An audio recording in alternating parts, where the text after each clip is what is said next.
అనుపమ క్లేశ భాజనంబైన గృహంబు విడుచు కావున నిట్టి వివేకహీనుడగు కుపుత్రు సుపుత్రుగానాత్మతలచుననుచు. శోకం కలిగించే పుత్రుని వల్ల ఎన్నో కష్టాలు సంభవిస్తాయి. అప్పుడు కన్న తండ్రి కూడా వైరాగ్యంతో గృహాన్ని విడిచి వెళ్ళిపోతాడు. అందుకే జ్ఞానహీనుడైన చెడ్డ కొడుకునే మంచి కొడుకుగా భావిస్తున్నాను అని ఆ రాజు మిక్కిలి దుఃఖించాడు. ఇలా విచారిస్తూనే ఒకనాడు ఐశ్వర్యంతో తొలతూగుతున్న గృహాన్ని, ప్రజలను, నిద్రిస్తున్న భార్యను విడిచిపెట్టి అంగమహారాజు ఒక్కడే అర్ధరాత్రి ఇల్లు విడిచి వనాలకు తపస్సుకు వెళ్ళిపోయాడు. ఇలా ఇల్లైనా పిల్లలైనా ఎలా ప్రాప్తించినా మన ప్రారంధమే అనుకుని దేనినైనా మన ఆధ్యాత్మిక జీవనానికి అనుకూలంగా మలుచుకొని భగవంతుడి వైపు మనస్సును మళ్లించుకోవాలని ఆ అంగమహారాజు ఉదంతం ద్వారా అర్థం చేసుకోవాలి. విజృంభించిన వేణుడు. ఇక ఆ మహారాజు ఇల్లు విడిచి వెళ్ళిపోయాక ప్రజలకెవరికి ఇష్టం లేకపోయినా విధిలేని పరిస్థితిలో భృగువు తదితర మునీంద్రులు వేణుడికి పట్టాభిషేకం చేయక తప్పలేదు. తర్వాత ఇక వేణ మహారాజు దుశ్చర్యలకు పట్టపగ్గాలు లేకుండా పోయాయి. చండ శాసనుడైన ప్రజలపై విరుచుకుపడటం మొదలుపెట్టాడు. సజ్జనులను, సాధువులను హింసించసాగాడు. యజ్ఞాలు, దాన ధర్మాలు, పూజాధికాలు నిషిద్ధమని చాటింపు వేయించాడు. పుణ్య దంపతులైన అంగమహారాజు, సునీధల సంతానమైన వేణుడు దుష్టుడై దారి తప్పాడని చింతిస్తూ మునులందరూ దయామయులే ఆఖరి ప్రయత్నంగా అతడికి హితవు చెప్పే ప్రయత్నం చేస్తూ పురుషుల వాంగ్మనక్కాయ వృత్తుల వలన ఆచరించు ధర్మంబు సమస్త లోకంబులను విశోకంబులం చేయు. ధర్మంబు నాశంబు నొందిన ఐశ్వర్యంబుచే రాజు విడువంబడు. పురుషులు త్రికరణ శుద్ధిగా ఆచరించే ధర్మం లోకాల దుఃఖాన్ని తొలగిస్తుంది. ధర్మం నశిస్తే సంపదలు ఆ రాజును విడిచిపెడతాయని హెచ్చరించారు. నీతి నియమాలు నిర్దేశించారు. నారాయణాంశగా పృథు చక్రవర్తి. మునుల మాటలతో వేణుడి అహం దెబ్బతిని వారిని అనరాని మాటలు అన్నాడు. నేను చెప్పిందే ధర్మం, నేను చేసేదే న్యాయం అన్నట్లు ధిక్కారంగా వ్యవహరించాడు. సాక్షాత్తు శ్రీ మహావిష్ణువునే తూళ్ళనాడాడు. తుదకు వేణుడి వ్యవహారాలకు విసిగిపోయిన మహర్షులందరూ ఓ నిర్ణయానికి వచ్చారు. శ్రీహరినే నిందించే అతన్ని హతమార్చాలని తీర్మానించుకున్నారు. ఆ తాపసుల అహంకారానికి భగవన్ నిందకుడైన వేణుడి ప్రాణాలు గాలిలో కలిసిపోయాయి. అప్పుడు సునీత పుత్రశోకంతో వెలువిల్లాడిపోయింది. పాలించేవారు లేక రాజ్యంలో ఉపద్రవాల్లో మునిగిపోయింది. అప్పుడు మునులందరూ సమాలోచించుకొని రాజ్యాన్ని సంరక్షించడమే కాకుండా అంగమహారాజు వంశాన్ని నిలబెట్టాలని నిర్ణయించుకున్నారు. వేణుని శవాన్ని సమీపించి అతని బాహువులు మర్దించారు. అందు లోకరక్షణార్థంబుగా నారాయణాంశంబునొక పురుషుండును హరికి నిత్యాన్నపాయినీయగు లక్ష్మీ కళాకలితేగు గుణంబులకు భూషణంబులకు అలంకార ప్రదాత్రి కామినియు జనించే. వేదరాజు బాహువుల నుండి లోక సంరక్షణార్థం శ్రీమన్నారాయణ అంశతో ఒక పురుషుడు, ఆయనను ఎప్పుడూ విడిచి ఉండని లక్ష్మీదేవి అంశతో ఒక కన్యక ఉదయించారు. వారే పృథు చక్రవర్తి అర్చిగా సుప్రసిద్ధులయ్యారు. ఆ శుభ సమయంలో తాపసులు సంతోషించారు. దేవతలు పూల వానను కురిపించారు. ప్రజలు సన్నుతించారు. ఆత్మస్థుతి పరనింద దోషము. అనంతరం బ్రాహ్మణులు పృథువుకు చక్రవర్తిగా రాజ్యాభిషేకం చేశారు. సర్వాలంకార భూషితులైన రాజదంపతులకు శ్రీ మహావిష్ణువు సుదర్శన చక్రాన్ని, పరమేశ్వరుడు అర్ధచంద్రాకార వరతో కూడిన కరవాలాన్ని, సరస్వతీదేవి ముత్యాల హారాన్ని, లక్ష్మీదేవి సిరి సంపదలను, కుబేరుడు స్వర్ణ సింహాసనాన్ని, వాయుదేవుడు స్వచ్ఛమైన ధవళ వింజామరలను, ధర్మదేవత పుష్పమాలికలను, ఇంద్రుడు కిరీటాన్ని, యముడు రాజదండాన్ని, బ్రహ్మదేవుడు వేదమయ కవచాన్ని, ఇతర దేవతలు తమ తమ స్థాయిల్లో విశేషమైన కానుకలను బహూకరించారు. ఆ వైభోగాలతో పృథు చక్రవర్తి అతని ధర్మపత్రి అర్చి సింహాసనంపై రాజు టీవీతో భావిస్తున్నారు. మనల్ని మనం గొప్పగా భావించుకోవడం మన దురహంకారం. మరెవరిలోనూ లోపాలున్నాయని వేలెత్తి చూపడం మన దృష్టి దోషం. మనలో ఏదైనా ప్రత్యేకత ప్రకటితమైతే అది ఆ పరమాత్మ ప్రసాదించిన వరమని గుర్తించి వినమ్రంగా మెలగాలి. ఇంతలో వందిమాగధులు, సూతులు సభలోకి ప్రవేశించారు. పొగడ్తలే పనిగా పెట్టుకొని పృథు చక్రవర్తిని పరిపరి విధాలు ప్రస్తుతించారు. అయితే ఆ స్తోత్ర పాఠాలను ఆలకించి స్థితప్రజ్ఞుడైన ఆ చక్రవర్తి చిరునవ్వు నవ్వుతూ మేఘ గర్జన లాంటి గంభీర కంఠస్వరంతో, వందిమాగధులారా, నాలో సద్గుణాలు ఉంటే మీరు పొగడవచ్చు, కానీ అటువంటివి ఏవీ నాలో లేవు. మీ స్థుతులకు నేను అర్హుడను కాను. ఇక ముందు నాలో సద్గుణాలు కనిపిస్తే అప్పుడు కీర్తించండి. అయితే భగవంతుడైన శ్రీ మహావిష్ణువు సుగుణాలు సర్వలోకాల్లో సుప్రసిద్ధాలు. ముందు ఆయన గుణగానం చేయండి. అన్ని స్తోత్రాలకు అన్ని విధాల అర్హుడైన వాడు అతడే. అంతేకాదు, పై స్థానంలో ఉన్నవారు సామాన్యులైన వారికి మహాత్ముల లక్షణాలను ఆపాదించి మీలాంటి వాళ్ళు పోగొడుతారు. కానీ లేని గుణాలను ఉన్నట్లుగా ఎలా భావిస్తాం? ఎదుటివారి మాటలను విని ఏ వ్యక్తి అయినా తనలో లేని గొప్పతనాన్ని ఉన్నట్లు భ్రమపడితే అలాంటి మందమతిని చూసి సభ్యులు సహచరులు లోలో నవ్వుకుంటారు. అనతి కాలంలోనే అతడు అభాసుపాలు కాక తప్పదు అని వివరించాడు. తదనంతరం అతి విస్తృతులు సులజ్జాన్వితులు మహోదారులధిక నిర్మలుల ఆత్మస్తుతి పరనిందలు దోషములు అతి హేయములని తలంతురాత్మలనెప్పుడున్ ప్రసిద్ధులు ప్రముఖులు గొప్పవారు నిర్మల మనస్సు లజ్జాభిమానాలు కలిగి ఉంటారు. ఉదాత్త చిత్తులైన వారు ఆత్మస్థుతి పరనిందలు దోషమని గుర్తించి అసహించుకుంటారని ఉద్ఘాటించాడు. పొగడ్తలతో ప్రమాదం. పొగిడేవారు పొగిడించుకునేవారు పృథు చక్రవర్తి చెప్పిన ఆ హితవును శ్రద్ధగా అర్థం చేసుకోవాలి. ఎవరికి వారు ఆత్మ పరిశీలనతో ఆలోచించుకోవాలి. అయితే మనలో చాలామందికి ఉండే పెద్ద అవలక్షణం తమను తాము ప్రత్యేకంగా అభివర్ణించుకోవడం. ఎదుటి వారిలో ఏ చిన్న దోషం కనిపించినా భూతద్దంలో పెట్టి చూపించడం.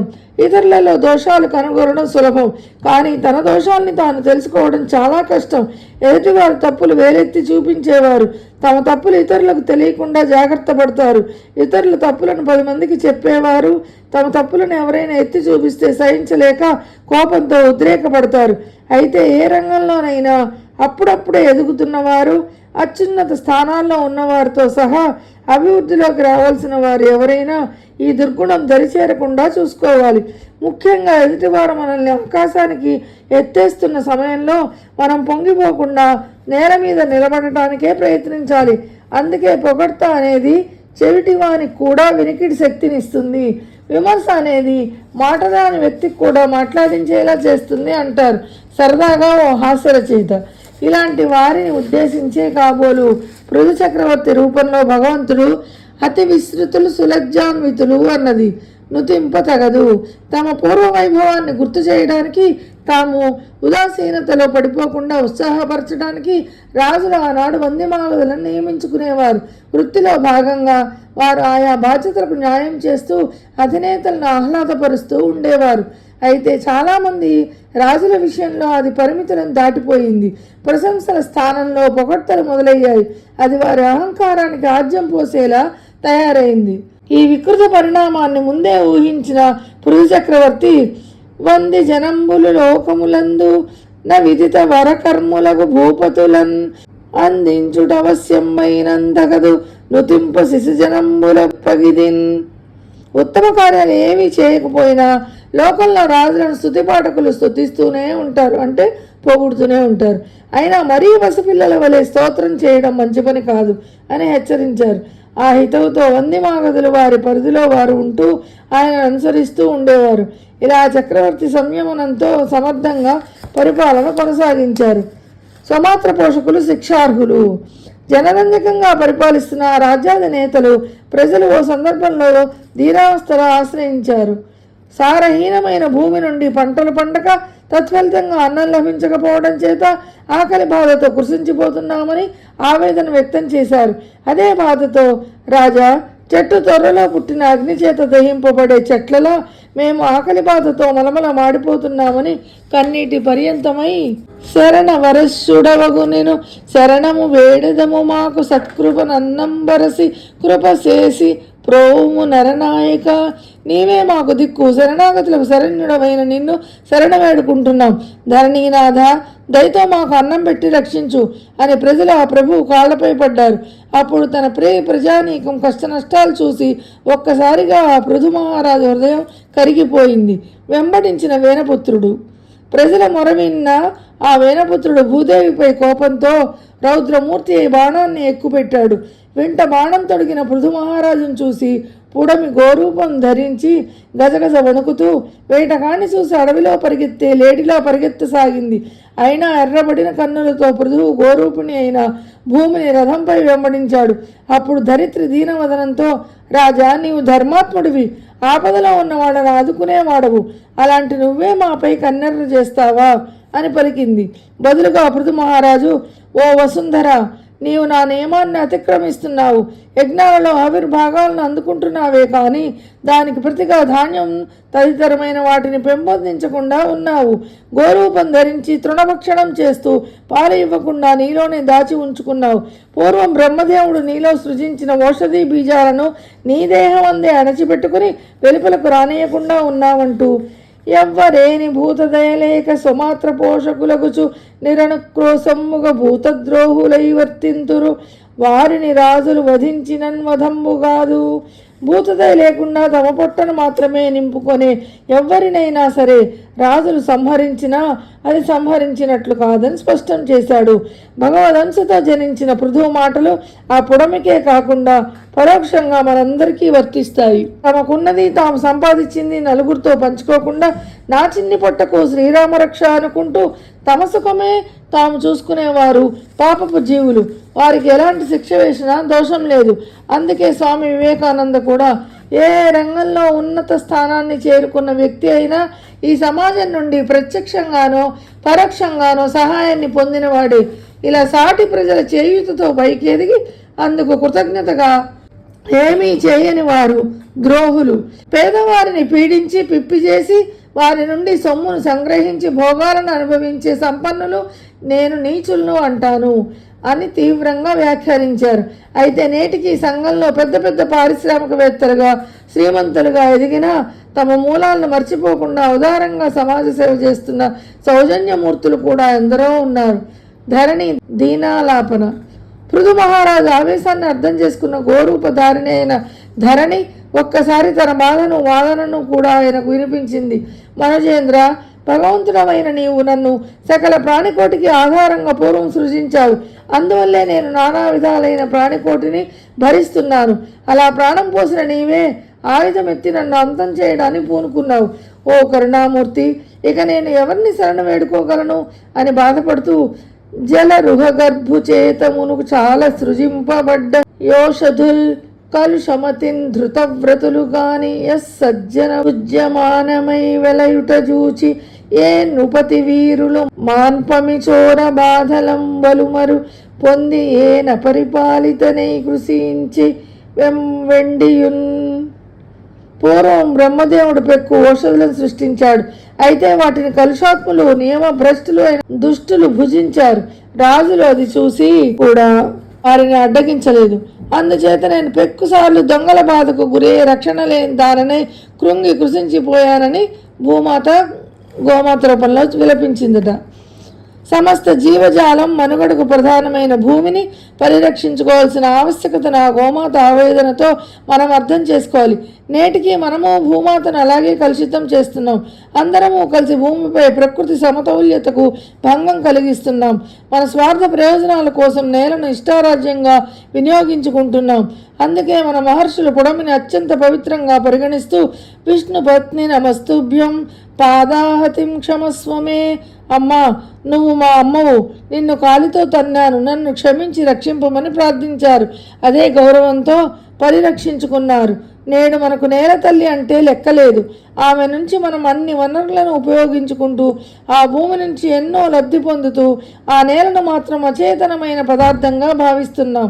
ఆ పర్యావరణాన్ని దెబ్బతీస్తూ ఉన్నాం. ఫలితంగా ప్రకృతి బీభత్సాల రూపంలో తీవ్ర పరిణామాలను ఎదుర్కొంటున్నాం. అలాంటి పరిస్థితుల్లోనే ఆనాడు వసుంధర పృథువుతో, మహారాజా, యజ్ఞ కర్మలు అడుగంటాయి. లోకంలో నాకు ఆదరణ లేకుండా పోయింది. మానవులంతా స్వార్థపరులుగా మారిపోయారు అని ఆందోళన వ్యక్తం చేసింది. పుడమి చూపిన పరిష్కారం. ఆ సర్వేశ్వరుడి నుండి సహనాన్ని పుణికి పుచ్చుకున్న ఆ పుడమి తల్లే తనే పృథు మహారాజుకు రాజ్యం సుభిక్షమయ్యే మార్గాన్ని సూచించింది. యజ్ఞాలు తదితర సత్కర్మలకు ఉపయోగపడే ఔషధులను చోర్లు దొంగిలించకుండా తనే వాటిని తనలో దాచుకున్నానని, వాటిని తనలో జీర్ణం చేసుకున్నానని వివరించింది. అనయమునాకొక వత్సముననురూప సుదోహనమ్ము నన్ను రూపక దోగ్ధను కల్పింపుము. ఎట్లయినను నీ భూతముల కవని నాయక దానన్ పరగనభీప్సితములు బలకరములుగా నగునన్న దుగ్ధ కలితములగు భాసుర కామంబుల వీధికేద నరనాయక చంద్ర. రాజేంద్ర, నీ మీద ప్రేమతో ఆ ఔషధులను మళ్ళీ పొందే ఉపాయం చెబుతాను. నీవు నాకు తగిన దూడను, తగిన పాత్రను, పాలను పితికే దోగ్ధను సమకూర్చు. అప్పుడు నీ ప్రాణులకు ఇష్టమైనవి, బలకరమైనవి అయిన అన్ని కోరికలను తీరుస్తారని పుడమి తల్లి మాట ఇచ్చింది.